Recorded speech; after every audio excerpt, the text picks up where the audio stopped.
So after I graduated high school, my family moved to Alabama. And so I have 3 younger siblings. They all claim Alabama as home. I'm the only one who says I'm from Utah. That's my sister and her family live there now. And there in Alabama, you know, for my sister and one of my brothers, phenomenal experience. For another one of my brothers, he got bullied, and he was bullied by Black people.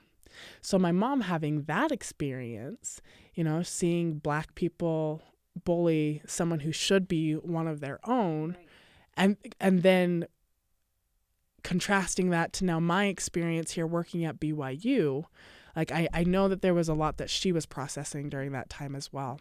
And then of course, like my dad oversaw diversity and inclusion initiatives for the University of Alabama when he worked there as an accounting professor, specifically for the business school.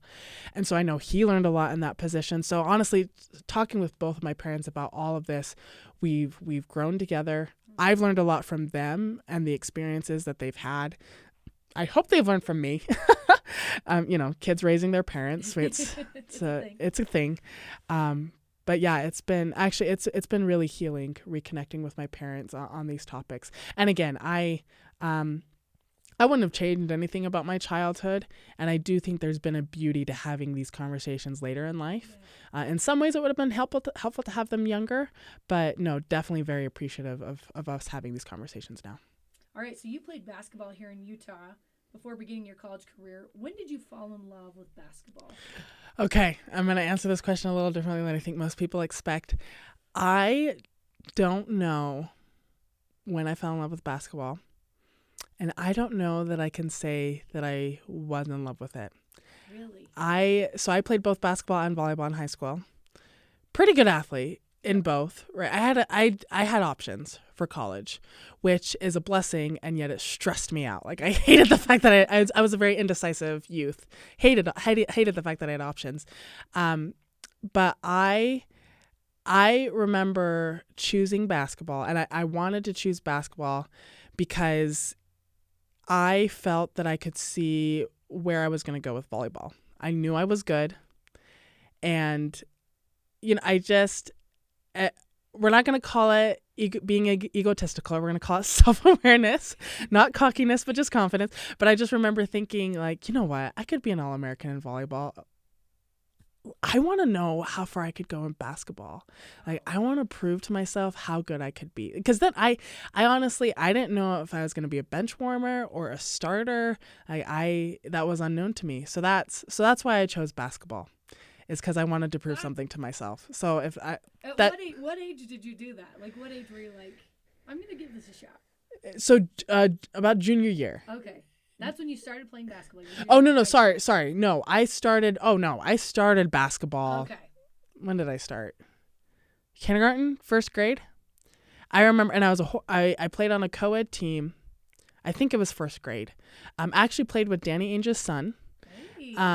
Which is not a detail I remember, but my dad does. Like, I just, you know, I was young. I didn't know who anyone was. I didn't even know who Danny Ainge was. Anyways, so he was the star, and I was just learning. I did not make a basket until the very last game, and I remember shooting it and just the whole crowd cheering. You know what? That's probably where I fell in love with it, or that's probably where I was just like, you know what? I want to keep going with this. Was my last game of the season. I think my mom and dad say like the whole game. All the parents, even the parents of the opposing team, were like, pass it to Whitney, because I hadn't made a basket yet. So I make this basket. I see the crowd cheering, and I was just like, yeah, I want this. That was like first or second grade. But then I started volleyball somewhere between 7th and 9th grade. I want to say, I think it was, or 7th or 8th grade. Yeah. So just a little later than basketball. And then it was really like end of sophomore, junior year where I was just like, no, I got to go basketball. Okay. Oh my gosh. I love that so much. So how did you end up at the University of New Mexico through all of your indecisiveness? Yeah. How did you end up in New Mexico? Yeah.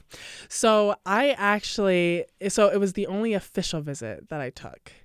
I did a number of unofficial visits, and again, super indecisive. I was so stressed out. Like, I was researching these schools. I had my top 5, but then maybe it was my top 10. And then I thought I had my top, like, horrible time narrowing it all down. And I remember going to New Mexico, my first official visit, and actually I was really moody the whole visit. Like I was a brat to my parents. But I remember after the visit, I was looking at my priorities, right? Like school came first for me because I knew basketball wasn't going to last forever. So I was like, okay, I want a school. I didn't know what I wanted to major in, but I wanted good options and I wanted to go to, a respected academic school. I wanted a team that I felt connected to, or at least that I could be connected to. Because I remember some of my other unofficial visits and talking with the team, they were like, oh, so where do you party or where do you go get drink? Like what? And that wasn't, I was a sheltered Utah girl. That was like, I was like, I am not coming to this. Like I need a place where my religion will be respected. And so anyways, all of that combined, New Mexico, UNM fit all of that. I also visited the Institute and the seminary, and I loved the program that they had there. And then after the visit, my mom was just like, Whitney, I think you're supposed to come here. And I think that was probably why I was a brat too, because I was just like, no, Mom, I'm going to make my own decision. Yeah. Anyways, my mom felt it, I felt it, and New Mexico just checked all the boxes. Oh my gosh, I love that. All right, we're going to have a little bit of fun. Do you remember anything about your bio at New Mexico? Oh. Because we're going to quiz you. You ready? Here we go. Okay, yeah. First one is, what did you say was your favorite food? Was it breakfast burritos? Chinese. Oh my gosh. Breakfast burritos was actually in your BYU bio. I noticed. Oh, okay. Yeah. Well, so it's changed. Okay, some growth there. Who did you say was your favorite athlete? Tim Duncan. Rondo. No. Yeah. No, you're kidding. Nope. This one's my favorite. This one's my favorite here. What did you say you love to do in your free time? Oh, no. This might date you. I'm 0 for 2. Was it Watch American Idol? No, Dance Dance Revolution. Oh, LOL. Yep. Oh, my goodness. Are you still doing Dance Dance Revolution? I haven't done that in years, but now reminiscing, I was dang good at it. Like that was my jam. No, that was a thing. Oh, that's hilarious. Really I'm so embarrassed. I do not remember 18-year-old me at all. This is a whole new person. Go. You went from Chinese to breakfast burritos. All right, the start of your college basketball career was pretty rough. You redshirted your first year due to a season-ending knee injury. Played a year, then you ruptured your Achilles going into your redshirt sophomore season. Yeah. What was going through your mind during that, I can imagine, difficult time in your life? Yeah. So I remember, I tore my ACL first time, and then shortly thereafter, I got called to be the Relief Society president of my branch. And I just remember being so, my body was broken, but I remember thinking, no, like this is my higher calling. Like I'll take a break from basketball and I will serve the women of this community. And I need to give a shout out to my New Mexico branch and ward and my branch president, Chuck Brown, his wife, Shirlene Brown, like that. They were my family. They were my community. Like going to FHEs, going to sports night, they kept me alive during that time. They were just phenomenal people. And anyways, I grew up there and loved them so much. Loved that branch. So I remember like, yes, my body's broken, but I'm going to run with this, right? And I'm going to be the servant God needs me to be, and basketball will come later. So then I take that year. So then the next year, heal, right? Still Relief Society president. But then rupturing my Achilles tendon, that one was much harder because God, I already did this. Like, are you kidding me? And so that one broke my heart a little bit more. And I was angry. I was angry at God. I was like, I've already done this. Like, I did my time for you. Yeah. Give me my time. I was in a dark place, and I was really contemplating, like, you know what, maybe this gospel thing that just isn't for me because I'm not seeing the rewards. And I remember one night sitting in my room reading my patriarchal blessing and just kind of ticking things off like, okay, not going to get that because, I'm done with this. Not going to get that. Again, very melodramatic and just angry, right? And so I was going through like, look at all these blessings that I can't have anymore because I'm going to leave this. And then the thought came like, no, I still want this. So I got on my knees, humbled myself, and I said, God, super angry at you, at all of this, but I'm going to try. Like, I'm just going to try. The very next morning, I went with a dear friend, Dee Dee Cox, my adopted grandmother. She took me out to breakfast with a couple of her friends, and they asked me about a mission. And I said, are you kidding? Like, me and God just got on the same page last night. Like, no way, no how. The thought never left my mind. So just day after day, I was thinking, mission, okay, mission. And then that's when I started to prepare to serve a mission. So I served a mission as a result of that. You served in Mexico City, Mexico. How's your Espanol, by the way? Está bien. Still use it? Está bien. Actually, we have some... Me and my husband have a couple of friends that are from South America and Central America. So I actually used my Spanish this past weekend. Good. And was it great? No. Rusty. Oh, it's Google Translate is my friend. So I need to get back into it, honestly. But it's a beautiful language, and I love it. How do you feel like your mission helped influence what you've become to this day? Yeah. So my mission is where I learned how to express myself, how to speak up for myself, and how to just talk and connect with people. So I was a quiet, I wouldn't say shy, but I was a quiet youth growing up. And my mission is where I became the extroverted introvert that I am now. And so I remember my coach getting home off my mission. She was just like, wow, Whitney, your mission made you sassy. Like you're sassy now. And I didn't say this, but in my mind, I was just like, no, coach, I've always been sassy. I just say it out loud now. And so anyways, I learned how to navigate conflict on my mission. I learned how to navigate my anger and manage that. I grew a lot on my mission. I love that. And then when you come back to play basketball, but this time at your parents' alma mater at Southern Utah, was that right after your mission? So I went back, played one more year at New Mexico, Okay. Actually graduated with my bachelor's. That year, my coach got let go. And so I thought, hey, since I'm starting over anyways, why don't I start over with my sister?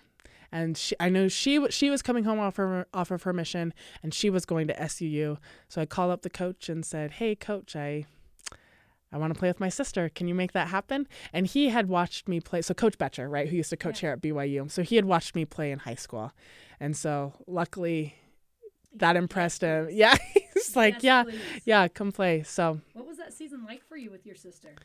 So that summer together, so hard, right? Because we hadn't lived together in a number of years. So we were two completely different people. But overall, so fun. I will say, I mean, and anyone can look this up. Our record was not great at SUU either of the years that I played. Losing is never fun, but I connected well with my SUU teammates, like still in contact with some of them, like love them to death. Playing with my sister, even though we were definitely sisters, like, and there was, everything that being a sister encompasses. Yeah, and reverses some of the progress I made on my mission. Just kidding. No, she's my best friend. It was phenomenal. It was phenomenal. What was it like for your parents to have two daughters on the same team? Oh, their alma mater. I'm sure they loved it. Yeah, no, SUU, a family university, is what we say. So loved it.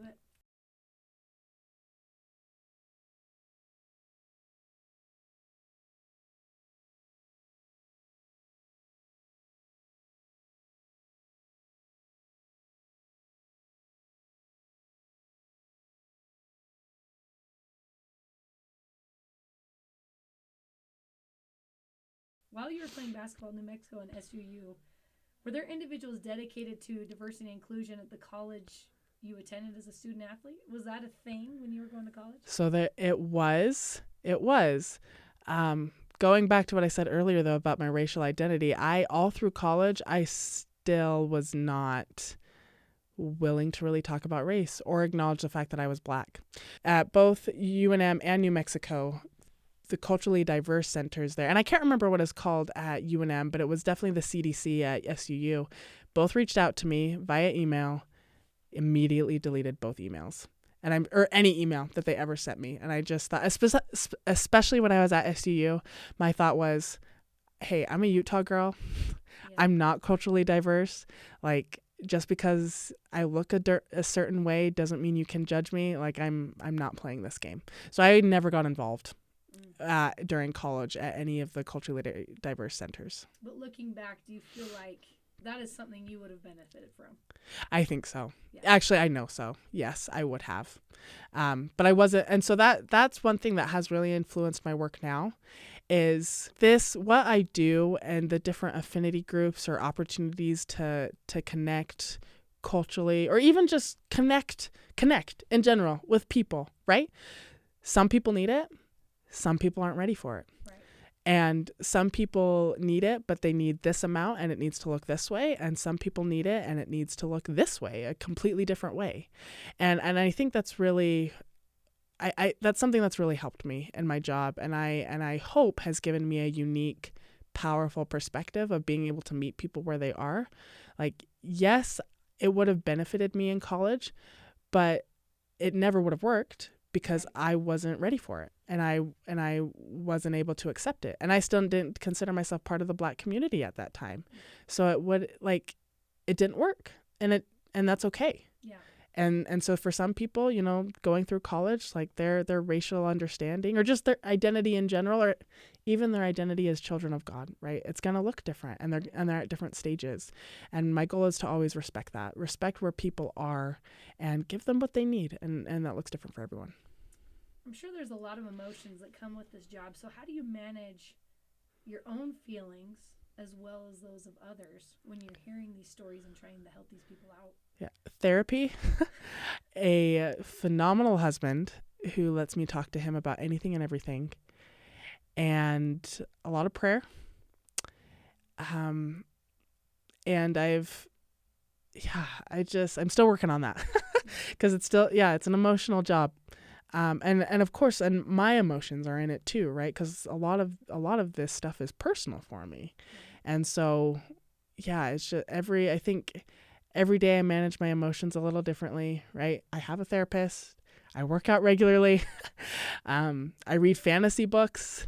Like I'm not into the self-help books because I don't need reminders of what I'm doing wrong. I need to be a mermaid for these 10-20 minutes and just let me be a mermaid. And that's how I handle it. I love that so much. Oh man. How can we as a community better demonstrate empathy towards individuals who have different experiences from ours? Because, man, especially here in the BYU community, right? Predominantly white, members of the church. How are we supposed to demonstrate empathy towards people with a different background? Yeah. So I'm going to give the listeners an acronym, and I cannot take credit for this. I learned this from Blake Fisher, who used to work at what was previously the Office of Student Success and Inclusion. So I don't know if he came up with it on his own or if he borrowed it from someone else, but the acronym is LEARN. And one thing that I love about this is with Blake, we would present this as part of our LGBTQ plus and same-sex attraction inclusion curriculum, but it applies to everyone and everything. And so I really hope that when people think of diversity, they don't just think of race. Yeah. They think of political differences. They think of language differences. They think of body type differences. Even in our athletics department, the fact that we have, like when we're on our softball players interact with our gymnastics players, that's diversity, the different sport, different specialties, right? So I define diversity as the range of human difference and variety. And so learn, like you can use learn in any situation where you're talking to someone with anything different than what you've experienced. And so L is listen. I think we can all do a much better job of listening to understand, not listening to judge, not listening to respond or react, listening to understand and genuinely being curious about the other person's perspective, right? E is empathy, right? So that when they share things that are different than what you've experienced, you're not defensive, right? And you don't think like, how could that be your experience? Like I would never consider that. That would never happen to me. Like, listen and feel that empathy, right? Because even though you may not have experienced the same thing, everyone can identify with the emotions of being alone or being abandoned or being misunderstood, right? So being able to connect on that emotional level, like what are they expressing to me that I felt, not in the same way and not in the same instance, but how can I allow that to lead me to believe them and what they're saying? Asking good questions, again, not to challenge and not to bite back, but curiosity, asking to understand, like, wow, that is something that I never even would have thought of, and I do not see it that way at all. Can you help me understand why that's your thought process? R is research, right? There are so many, and I know I just said I don't like self-help books. I try. I push myself to read a book that's factual and historical. And anyways, I push myself to read these kinds of books. There are also tons of different podcasts that you can listen to. Like there are so many resources out there that are vulnerable and genuine and truthful that talk about the range of experiences. And so being able to do your own research, and that's something that I love my family. I wish the example I shared with my aunts and cousins, I wish they would have read someone else's experiences instead of bringing it to me. Or rather, I wish I would have invited them to do that, again, knowing that I wasn't emotionally able to handle that situation. Like there are so many things online. So, go read about it. Go read from someone who's obviously willing to talk about it because they put it out there publicly, and then come back to me and say, hey, I read this. Has that been your experience? Or I listened to this. How do you feel about that? Yeah. And then nurture relationships. I did an exercise one time where I took the top 5 most influential people in my life. So this was before I was married. So, like who my mentor, my parents, a best friend, someone I would share secrets with, someone who encourages me on my finances, someone who encourages me politically. Anyways, I took the top 5 people that I was most influenced by, and I listed them based off of their race, their gender, their sexual orientation, their religion, their nationality, and their ability. Specifically speaking, like, were they in a wheelchair, or did they have different physical differences to me. And I realized doing that how homogenous the people influencing me were. And that's fine, right? You trust the people you trust. Like there was nothing wrong. And my top 5 are still my beloved top 5. But I realized, you know what? In this category, I'm only getting one perspective. Like I'm not hearing diversity. I'm not. And socioeconomic status would be another one that I would add to that list too. Like, are you listening to people with different views of money than you? So anyways, so nurturing relationships, like nurture the relationships you have, and then also be willing to nurture relationships with people that you may think you have nothing in common with. Come to find out you do, and you can also learn so much more from them and their differing experiences. So learn, listen, empathize, ask, research, nurture. That is something that all of us need to implement into our lives 100%. What are some of the things you do to establish personal connections with the athletes to understand what their needs are? Yeah. So I do much better one-on-one with people. I love having one-on-one conversations because even though I pretend to be an extrovert, I'm still very introverted. So I like the one-on-one conversations. And this is actually something that I did super, super well my first year on the job because I needed to, right? There was so much I needed to learn. I think I've gotten a little bit too tied up in the administrative aspect of my job the last little bit. So I need to get back to being more present at practices and developing more one-on-one relationships with our student athletes. But anyway, just either pulling them into meetings, talking to them one-on-one, saying hi to them in the halls, or just on campus, reaching out to them, right? Like when I hear how they've done in a competition, or even talking to their academic advisors that they aced a test, like reaching out to them that way. So the simple things go a long way, and I need to do better with that. You've mentioned a lot during this interview the importance of being Christlike and having that be your main identity. How do you incorporate those types of principles into your job on a day-to-day basis? Excellent question. I always start my day. So I live in Nephi right now. Love that neighborhood, by the way. But no one else moved there because we want to keep it a small town. So forget that I said that I like it. So it's a 40-minute drive. So that drive I spend praying and listening to scriptures and conference talks. And some of it is just personal, personally related to me and my family. A lot of it is work related and like, how can I do better at this? How can I do better at that? So I think that's kind of my daily check-in with God, is on that drive-in, praying about the things at work that are stressing me out, praying about the individuals that, I see that need help, or maybe that I'm working with and we're not on the same page, that I want to build bridges with. So yeah, I would just say that daily check-in goes a long way. And then of course, it'd be great to say that I did that more often during the day once I was in the office. I do. Some of my meetings we pray before. Probably should make that all of my meetings we pray before.